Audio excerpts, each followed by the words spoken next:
గ్రామీణ విద్యుత్ సహకార సంఘాలను తిరిగి సహకార శాఖ పరిధిలో తీసుకొచ్చేందుకు చర్యలు తీసుకుంటామని వ్యవసాయ శాఖ మంత్రి అచ్చెన్నాయుడు వెల్లడించారు. శాసనసభ ప్రశ్నోత్తరాల సమయంలో సభ్యుల ప్రశ్నలకు ఆయన సమాధానమిచ్చారు.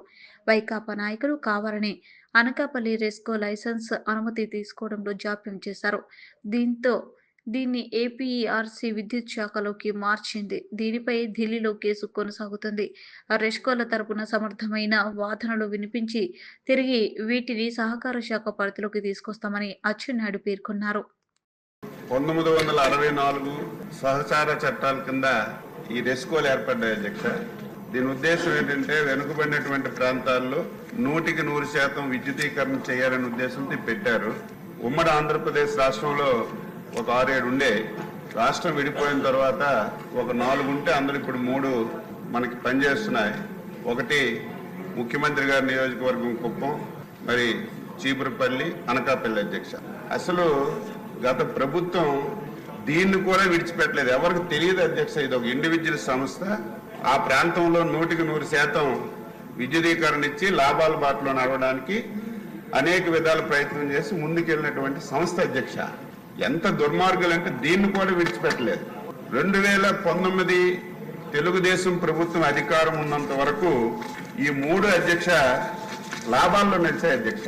19 వరకు లాభాల్లో నడిచాయి. ఇదేంటంటే ఎలక్ట్రిసిటీ డిపార్ట్మెంట్ ఏదైతే రాష్ట్ర ప్రభుత్వం ఏర్పాటు చేసినటువంటి ఏపీఆర్సీకి ప్రతి సంవత్సరం పెర్మిషన్ గురించి, లైసెన్స్ గురించి అప్లికేషన్ పెట్టుకోవాలి అధ్యక్ష. కావాలని చెప్పి అనకాపల్లి దానికి ఆలస్యం చేశారు లైసెన్స్ కి అప్లై చేయడానికి.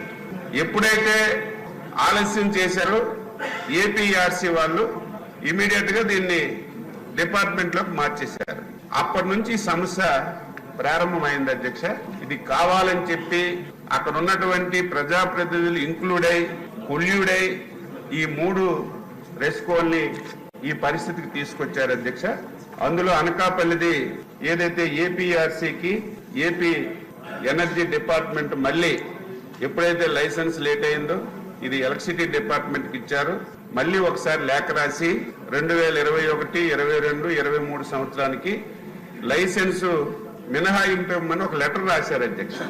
లెటర్ రాస్తే ఏదైతే ఆ లెటరు ఆర్ఈసిఎస్ అనకాపల్లి ఏదైతే ఏపీఆర్సీ లైసెన్స్ ఇవ్వడం లేదని ఏపీ హైకోర్టులో కేసు కూడా వేశారు అధ్యక్ష.